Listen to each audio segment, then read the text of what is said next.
이런 말이 있더라고요. 거울은 내가 웃어줄 때 거울도 웃어준다고. 그죠? 내가 웃으면 복이 올 뿐만이 아니라 웃을 일도 생기는 줄로 믿습니다. 어떤 분들은 저 사람 왜 모른 척해, 왜 인사도 안 해, 섭섭해하는 분도 계시더라고요. 원리는 똑같은 것 같습니다. 내가 인사하면 인사 받을 일도 생길 줄로 믿습니다. 오늘 이 시간 우리 말씀 받기 전에 좌우에 계시면 한번 인사 한번 나눌까요? 잘 오셨습니다. 우리 반대편 쪽 보고요. 은혜 받읍시다. 예, 은혜 받읍시다. 잘 오셨습니다. 오늘도 은혜 받는 시간, 천국을 경험하는 복된 예배 되시기를 바랍니다. 오늘 본문의 말씀은 앞서 이 본문의 말씀을 통해서 하나님의 말씀이 우리를 깨끗하게 하는 능력이 있고, 또 하나님의 말씀은 기쁨이요, 하나님의 말씀 우리의 영혼을 잘 되게 하는, 강건하게 하는 능력이 있다라는 말씀을 전하였습니다. 우리 건강의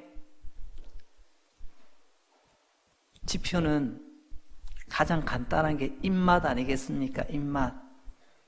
그래서 우리 가정주부님들 지금 이때가 제일 가장 신경 쓸 때인 것 같습니다. 계절이 바뀌면 몸의 리듬이 바뀌고, 그럼 자칫하면 입맛을 잃을 수 있기 때문에 이 철 따라 이 봄내 가득한 그런 음식들을 준비하여 가족들의 입맛을 잃지 않도록 더 떨어져간 입맛 돋구기 위해서 얼마나 애를 쓰고 계십니까? 목회자인 저도 그런 심정이다 하는 생각을 가져봅니다.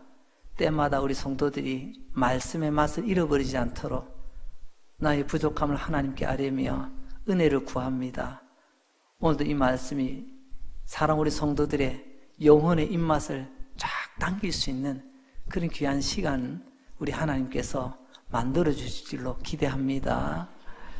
오늘 본문의 말씀은 사도 요한이 내가 아끼고 사랑하던 사람이 있는데 가이오라고 하는 사람입니다. 내가 아끼고 사랑하는 사람을 편지에다가 추천서 아닌 추천서처럼 소개를 해주고 있습니다. 혹시 여러분 가운데 내가 그 누구는 내가 사랑하는 사람, 내가 기뻐하는 사람, 내가 전적으로 추천해 줄 수 있는 그 누군가가 있다, 혹시 그런 분 계십니까? 사도 요한은 지금 가이오를 이렇게 칭찬하며 추천해 주고 있습니다. 근데 오늘 본문 말씀을 보니까 내가 심히 기뻐한다 라고 말하면 너무 좋아서, 너무 기뻐서, 한마디로 말하면 이 가이오라고 하는 사람은 사도 요한을 기쁘게 해주는 사람이었습니다. 기쁨이 되는 사람. 어떤 사람은 기쁨이 아니라 아픔이 되는 사람도 있지요. 하지만 이 가이오는 요한에게 기쁨이 되는 사람이었습니다. 그 이유를 오늘 말씀을 보니까 두 가지로 말씀하고 있네요. 첫째는 그 안에 진리가 있더라는 겁니다. 진리가. 오늘 본문 1장 3절 말씀을 봅니다. 형제들이 와서 내게 있는 진리를 증언하되, 내가 보니까 있더라 이게 아닙니다. 내가 보기에 그렇더라 이건 주관적인 거예요. 근데 사람들이, 주변의 사람들이 이구동성으로 한 목소리로 말하는데 저 사람 안에는 진리가 있습니다. 진리가 눈에 보이나요? 근데 어떻게 진리가 있다고 사람들이 그렇게 칭찬을 해줄까요?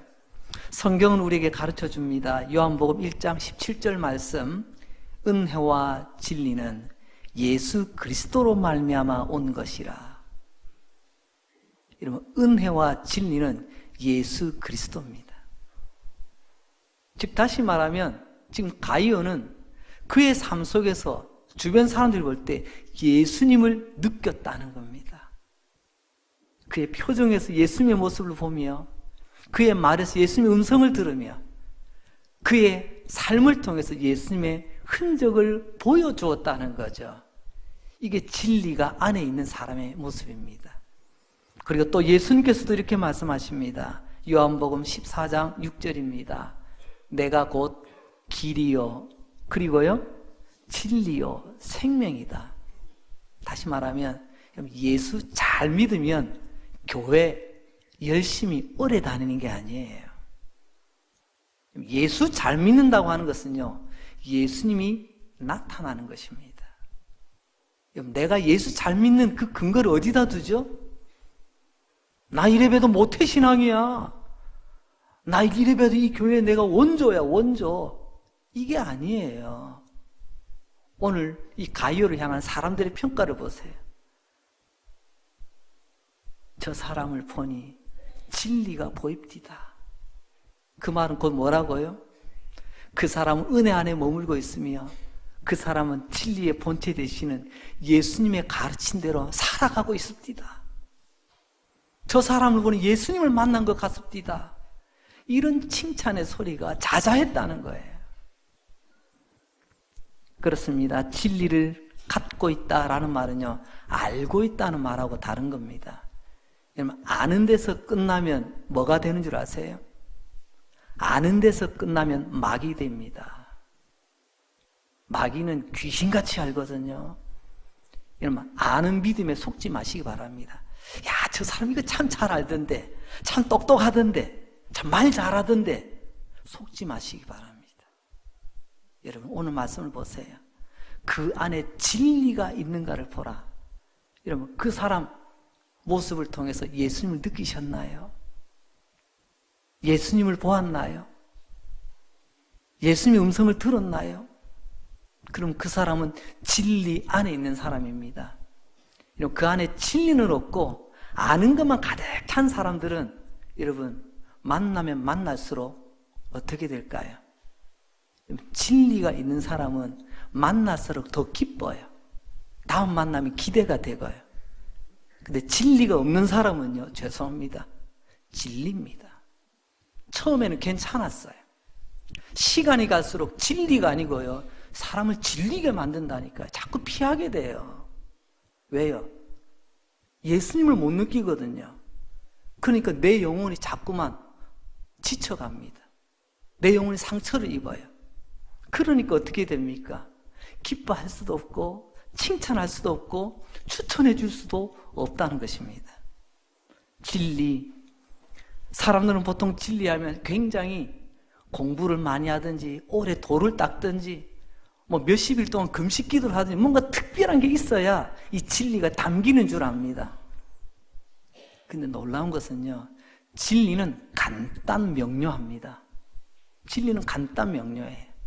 학교에서 선생님들께서 학생들에게 이런저런 질문을 던집니다. 그러면요, 제대로 똑바로 아는 아이는요, 간단 명료하게 답을 말합니다. 근데 제대로 잘 모르고 어설프게 알고요, 수박 거달기식으로 대충 아는 사람은요, 선생님 눈치 보면서 이리도 찔러보고 저리도 찔러보고, 그래서요, 말과 핑계거리가 자꾸 많아집니다. 장황하게 설명하는 거죠. 선생님은 딱 압니다. 넌 핵심을 모르는구나. 간단하게 끝나면 너는 핵심을 알고 있구나.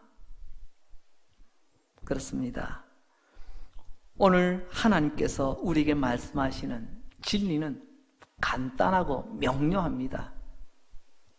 하나님의 말씀의 가장 핵심이라고 말할 수 있는 요한복음 3장 16절 말씀, 다시 한번 되새겨보도록 하겠습니다.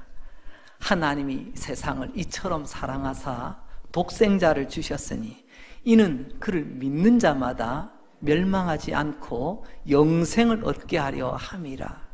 여러분, 이 안에 하나님의 구원의 진리, 복된 진리가 고스란히 담겨 있습니다. 첫째요, 내가 하나님을 사랑한 게 아니고요, 하나님이 나를 사랑하셨답니다.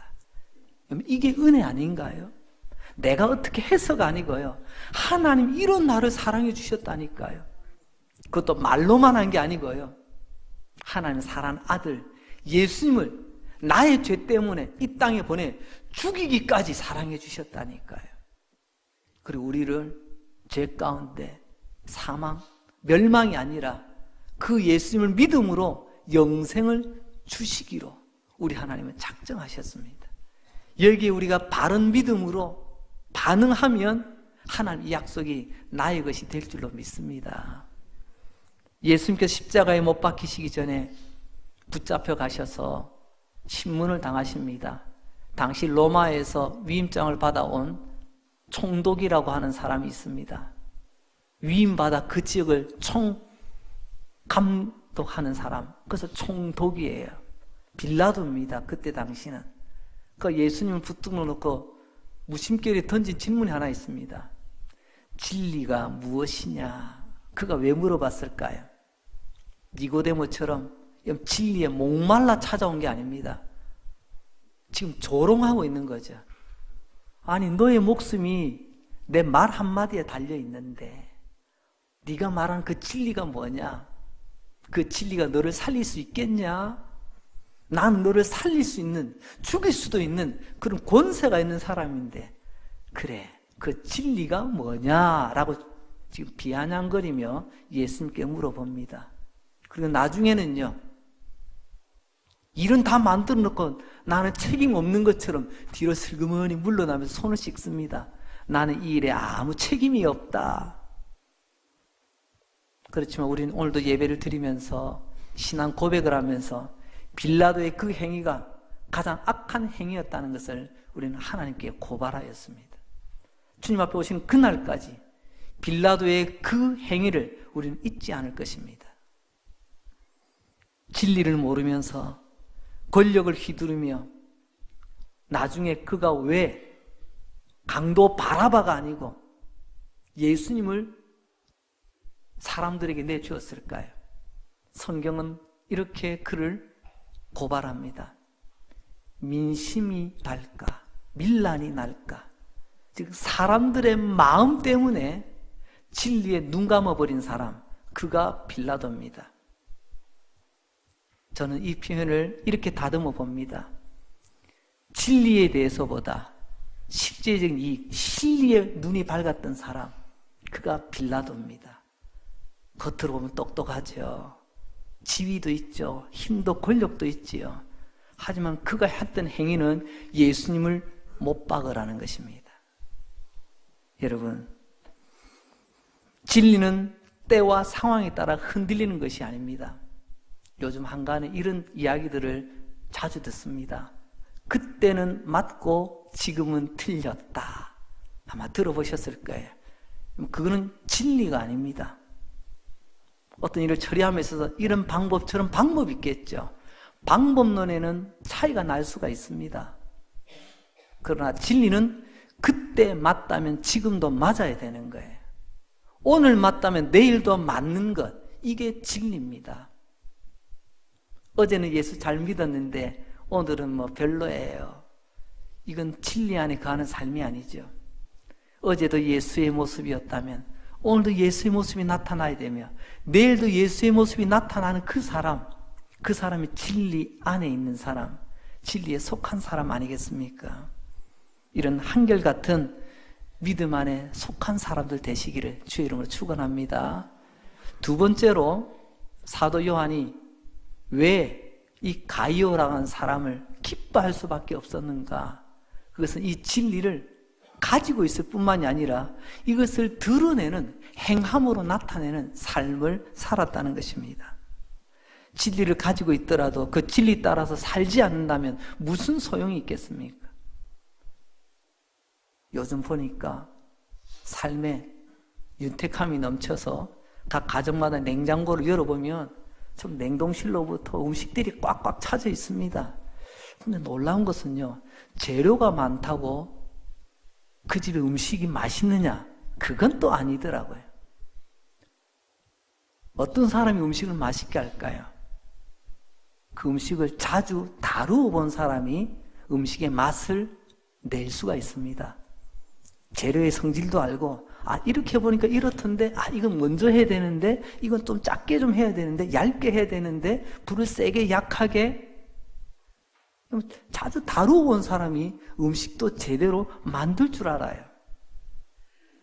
진리를 안다 하고 끝나버리면 마치 냉장고 안에 재료만 가득 채워놓고 음식 할 줄 몰라서 매일 때마다 여러분 배달 음식 시키는 사람이나 똑같습니다.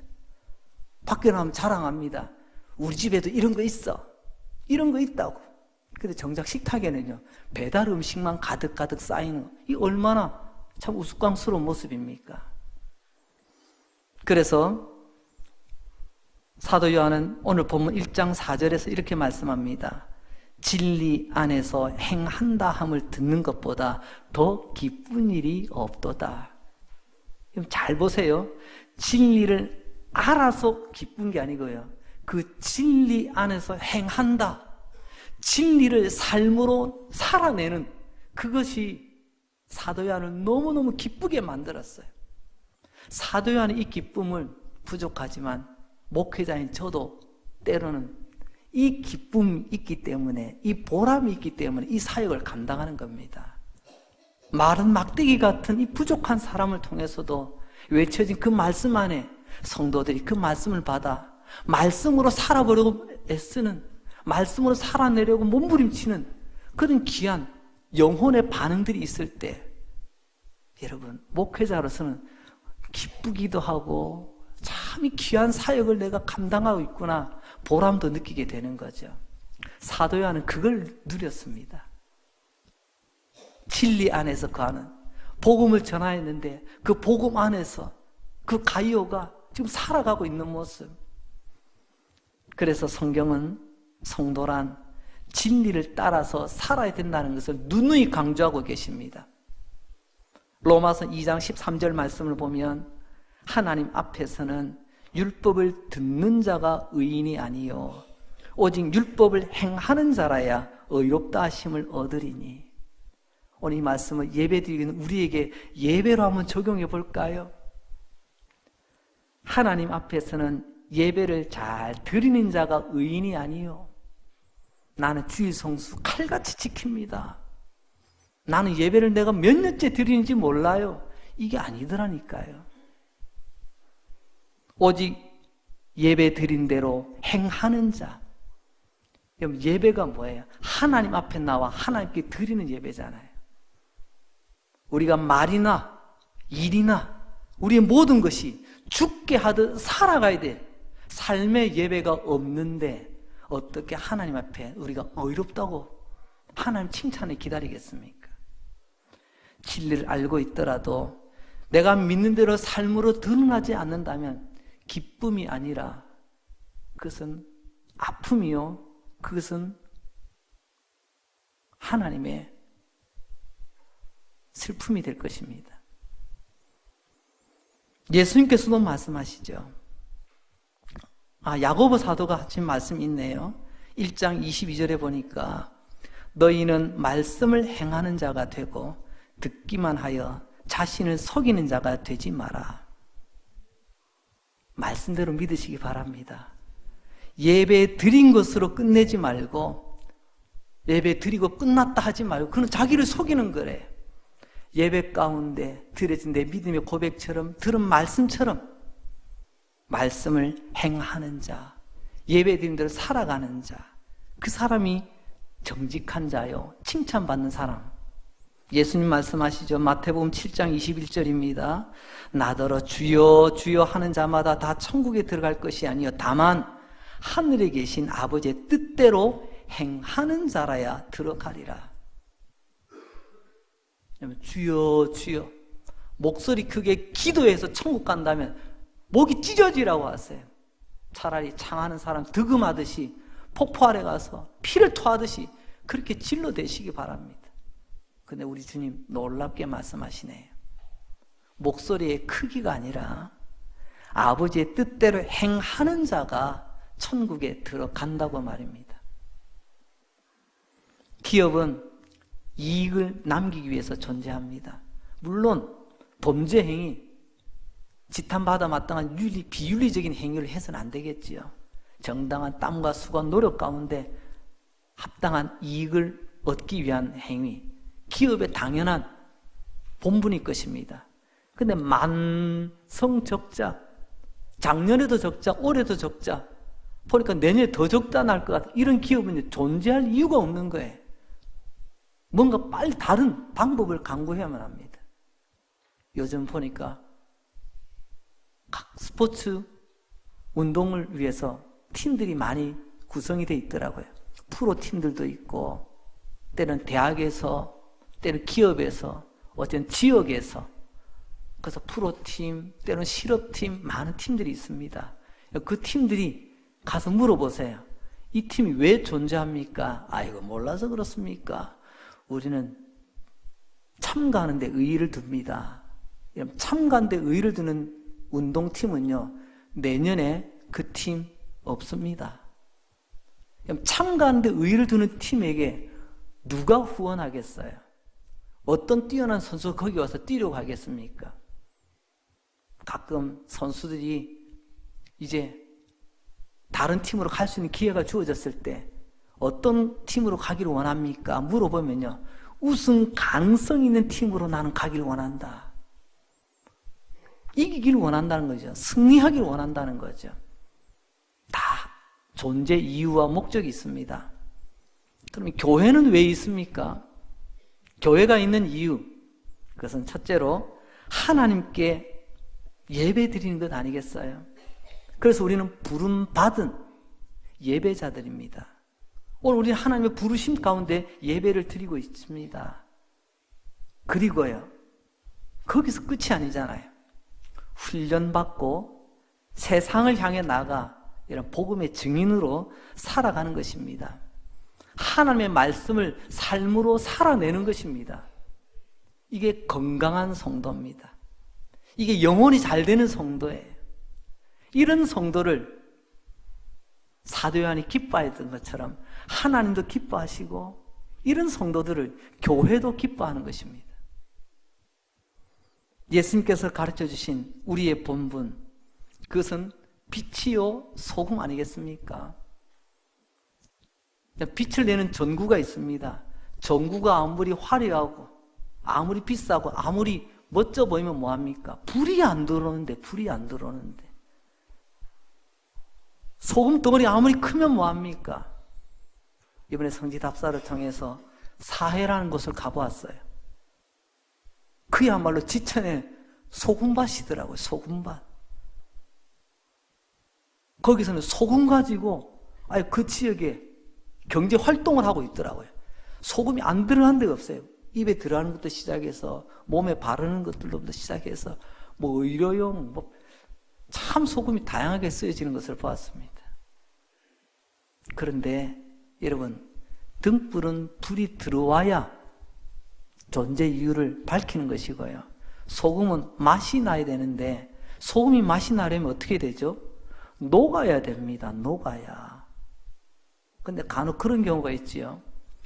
네가 크니 내가 크니, 네가 오래됐니 내가 오래됐니, 네가 먼저냐 누가 나중이냐.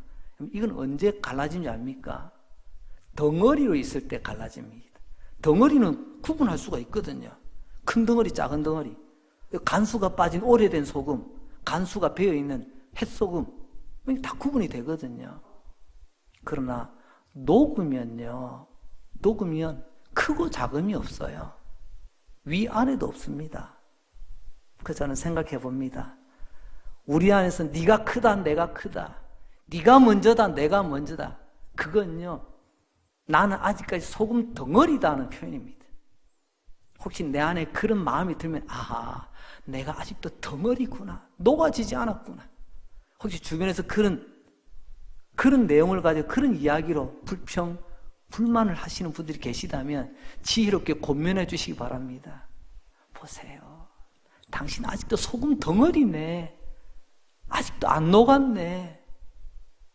녹은 소금은 위아래 먼저 나중이 없습니다.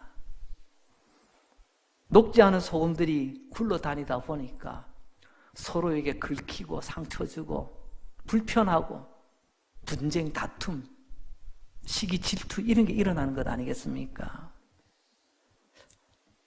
녹으면 위아래도 없다는 사실을 늘 기억하시고 먼저 내 안에 녹아지지 않은 부분은 없는지 우리 하나님 앞에 회개하며 은혜를 구할 수 있기를 바랍니다. 영적으로 먹기만 하고 배설이 안 되는 성도, 그런 삶이라면 굉장히 몸이 불편할 거예요. 잘 먹었으면요 잘 움직이고 잘 배설을 해야 됩니다. 이런 신진대사가 원활히 잘 된 사람을 건강하다고 말합니다. 영혼이 잘 된 사람은요, 말씀을 맛있게 잘 받아들일 뿐만이 아니라 소화도 잘 시켜요. 그리고요, 먹은 대로 힘을 잘 움직이기도 잘합니다. 잘 살아요. 그래서 언제나 건강한 체형을 유지합니다. 근데 먹었는데도 움직이지 않고 배출이 안 되고 몸에 자꾸만 쌓아두면요, 무게는 나가죠. 무게는 체중이 올라가면 무게는 나갑니다. 근데 결코 무게 많이 나가서 건강한 게 아니잖아요. 옛날에 우리 배고프고 못 살았을 때는 우량아 대회라는 게 있었어요. 우량아 대회. 얼마나 아이를 맛있게 건강하게 잘 먹여서 애가 이렇게 토실토실하게 이렇게 키웠다고. 그때는 워낙 가난하니까 아이들 이렇게 토실하게 키우는 게 부모의 바람이었어요. 근데 이제는 그런 거 절대로 안 합니다. 왜요? 그게 얼마나 미련한 짓인지 나중에 알았거든요. 오늘 우리도 마찬가지입니다. 지난 주간에 우리는 3.1운동 100주년을 맞이하면서 전국교회가 공동 예배를 드리며 100년 전에 그 독립만세의 함성을 함께 나눴습니다. 하나님이 이 나라 이 민족 보호해 주신 것을 믿고, 근데 그때 독립소모문에 서명했던 33인의 민족 대표들 가운데 이러면 16명이 기독교인이었습니다. 전체로 진짜 얼마 되지 않았어요. 하지만 그들은요, 양의 문제가 아니었습니다. 기독교인이 몇 명이나 있느냐가 아니고 몇 사람이 제대로 된 맛을 나타내느냐, 순도의 문제였습니다. 순도. 초창기에는요, 순도 100% 성도들이 가득했습니다. 그래서 동양의 예루살렘이라고 하는 평양에서는 주일날 가게들이 다 문을 닫을 수밖에 없었대요. 왜? 그들이 기독교인이라서가 아니고요, 얼마 안 되는 기독교인들이 주일날 주일을 주일답게 지키는 모습을 보고 그들이 장사할 이유를 찾지를 못했다는 거죠. 오늘 우리는 어떤가요? 한때는 1천만이 넘는 기독교인을 자랑하던 우리 한국교회가 왜 수시로 손가락질 당하며 욕을 먹을까요? 그 이유는 다른 게 아니라 덩치는 커졌는데 아무리 힘도 쓰지 못하는 영적 비만 상태로 우리가 방치되었기 때문에 그렇습니다. 다시 한번 오늘 이 말씀을 보시고 말씀을 받아 먹었으면, 맛있게 드셨으면 그 말씀을 삶으로 살아내요. 내 몸 안에 이런 기름덩어리, 비계덩어리가 아니라 믿음의 근육만이 만들어지는 건강한 성도, 그래서 하나님을 기쁘시게 하고 우리 믿음의 공동체를 기쁘시게 하며 우리 서로를 함께 기뻐할 수 있는 그런 진리 안에 거하며 진리로 살아가는 성도들이 다 되시기를 주의 이름으로 축원합니다. 자, 그렇다면 마지막으로 세 번째, 어떻게 하면 이 진리 안에서 살아갈 수가 있게 될까요? 미국의 어느 대학에서 조사한 결과에 의하면 사람들이 새해에 여러 가지 삶의 계획을 많이 세운답니다. 근데 그 계획들 가운데 쭉 내용을 항목별로, 주제별로 모아보면요, 건강에 대한 계획이 근 70% 가까이 된답니다. 아마 이 자리 여러분들도 저거 내 이야기네 하시는 분들 의외로 많이 계실 거예요. 연초에 세웠던 내 삶의 계획 가운데 건강 관리를 위해서 세우는 계획들이 의외로 많다는 거죠. 근데 그 계획들 가운데 여러분 한 5명 중에서 4사람 80% 정도는요, 일주일 정도 유지한답니다. 일주일 정도. 그러니까 작심삼일을 벗어나서 한 일주일 정도는 80%는 좀 간대요. 20% 탈락. 그런데 한 달쯤 지나면요, 이제 절반 정도로 줄어든답니다. 한 달을 못 넘겨 반타작하는 거죠. 그리고 한 6개월 정도 지나게 되어지면 이제 그 시작했던 사람 가운데 이제는 20%, 5명이 한 사람 정도만 겨우 결심을 지켜나가고 있답니다. 그러다 연말쯤 되어지면요, 그 10명 가운데 한 사람꼴 10% 정도만 겨우 그 결심을 유지하고 있다는 거죠. 그 새해가 되면 또다시 결심하는 거죠. 이게 막 계속 반복되는 거죠. 왜 그럴까요? 결심이 잘못된 게 아닙니다. 내 안에 인내심이 부족한 거죠. 참고 견디며 끝까지 나아갈 수 있는 이 인내심을 이 시대는 잃어버렸습니다. 성경은 우리에게 이렇게 말씀하십니다. 참고 인내하는 것. 그러면 사랑이 뭐죠? 사랑은 고린도전서 13장을 보니까 이렇게 정의를 해주시더라고요. 사랑은 언제나 어떻게 시작하죠? 오래 참고 중간은 다 잊어버려도요. 마지막은 또 어떻게 끝나죠? 견디느니라.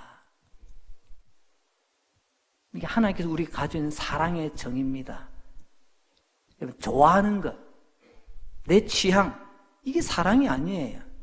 정말 하나님을 사랑하고 하나님 몸된 교회를 사랑하며 이웃을 사랑한다면요, 첫째는 오래 참을 수 있어야 돼요. 그리고 마지막에는요, 끝까지 견딜 수 있어야 됩니다. 참지도 못하고 끝까지 가지도 못하는 것, 이건 사랑이 아닙니다. 하나님은 그걸 우리에게 보여주셨잖아요. 우리를 위하여 오래 참아주시고 자기 사람들을 사랑하시되 끝까지 사랑하시니라. 요한복음 8장 1절. 주님은 끝까지 우리를 사랑하셨어요. 우표 이야기를 들어보신 적이 있는지 모르겠습니다. 우표, 이 우표가 유효하려면요, 그 우표물에 딱 붙어 있어야 됩니다. 안 그러면요, 그냥 수집용으로 끝납니다. 우표 수집용으로 끝날 그 용도가 아니잖아요.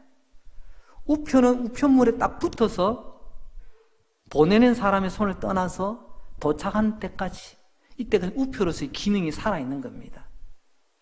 오늘 우리도 마찬가지죠. 우리의 목표가 되는, 우리의 표대가 되시는 예수님께 딱 달라붙어 있는 우표가 될 때 우리는 유효합니다. 그런데 간혹 보면 유효하지 않은 우표들이 많이 있죠. 그저 전시용으로, 그냥 수집용으로, 때로는요 떨어졌어요. 잠시 붙어 있는 것 같았는데 떨어져가지고 이미 소인이 지켜야 다시 써먹지 못하는 그런 굴러다니는 우표처럼 말입니다.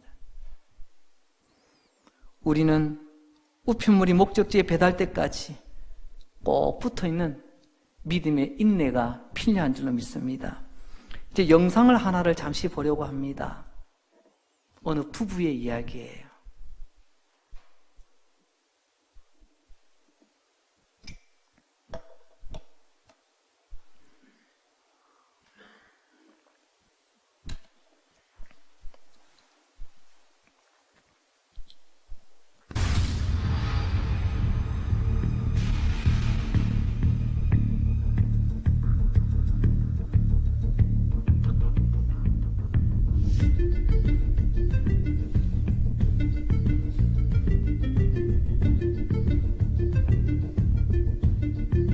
죽을지 살지도 모르는데 왜 거기 그렇게 3년씩이나 거기서 고생으로 기다렸대?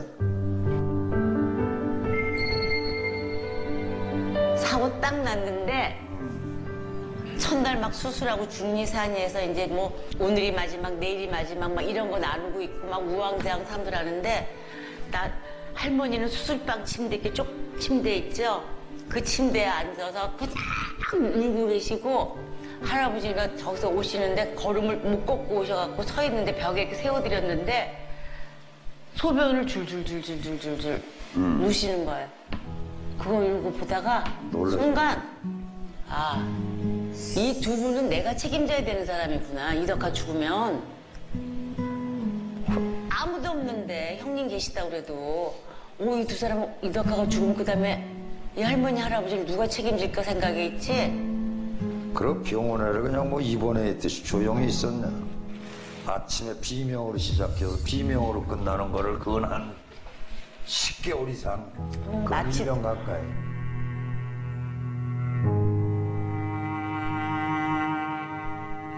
그다음에 이제 조금 호전됐잖아. 선생님들은 혹시 장애를 가질 수 있다고 그러는데 당연하지. 내가 생각하기에는 장애 극복하고 일어날 수 있는 사람으로 보이는 거야. 그러니까 여기서 그냥 있자, 같이 가자. 그러고 있었다니까 진짜. 그러다 보니까 그게 하루 가고 이틀 가고 그런 게 시간이 간 거야. 근데 진짜 일어나잖아요. 3년.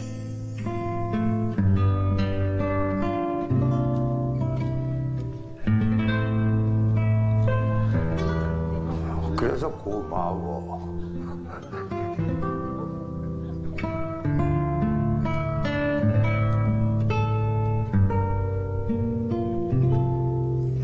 그래서 고마워. 네, 여기까지 보겠습니다. 네, 뭐 영상은 좀 이어지지만 뭐 아시는 분 아니에요, 그죠? 아무도 거들떠 보지 않습니다. 오토바이 타다 10톤 트럭 밑으로 깔렸다고 하는데 가능성이 있겠어요? 그렇지만 결혼도 안 했는데 앞이 창창한 그 처자가 그 곁에서 3년을 그야말로 수발합니다. 그리고 이후 40년 뒤에 오늘의 이 이야기를 하시더라고요. 신앙을 떠나서 이게 진짜 서로를 사랑하는 모습 아닐까요? 끝까지 어떤 형편과 처지 가운데서도 함께 할 수 있는 것. 근데 우리는 그렇지 않더라고요. 조그만 빈틈이 보이고 약한 모습 보이면요 쪼아댑니다. 가만두려 하질 않아요. 언제 그러냐는 듯이 얼굴을 돌립니다.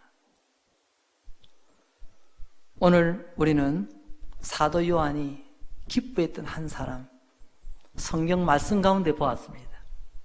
그것은 사도 요한이 기뻐한 것이 아니라 하나님이 기뻐한 사람의 모습인 줄로 압니다. 하나님 기뻐하시는 사람 어떤 사람은요? 진리를 품고 있는 사람, 진리가 그 안에 있는 사람. 어떻게 할 수 있냐고요? 그에게서 예수를 느낄 수 있는 사람입니다. 그런 사람은 절대로 질리지 않습니다. 시간이 갈수록 그 사람은 질리는 게 아니고 진국이에요. 근데 진리가 없기 때문에 처음에는 괜찮은데 시간이 가면 갈수록 그렇게 사람이 질리는 겁니다. 진리로 살아가게 될 때 하나님 인정해 주시고 진리로 사는 사람을 하나님도 기뻐하시고 교회도 기뻐하시고 이 세상도 기뻐하게 될 줄로 믿습니다. 우리 그런 기쁨의 사람 되시기를 주의 이름으로 축원합니다. 하나님 아버지 감사합니다. 오늘도 귀한 하나님의 말씀, 내가 내 자녀들이 진리 안에서 행한다 함을 듣는 것보다 더 기쁜 일이 없도다. 주여, 이 말씀 안에 나의 모습이 있기를 원하고 우리의 모습이 있기를 원합니다. 힘들고 어려워 눈물 나도 나 하나 참아 웃을 수 있다면, 나 하나 참아 가정을 지키고 나 하나 참아 교회가 평안하다면 기꺼이 녹아지며 불태우며 내려놓으리라 결단하는 기쁨의 사람, 은혜의 사람, 영혼이 잘 되는 사람 되게 하여 주옵소서. 예수님 이름으로 기도합니다. 아멘.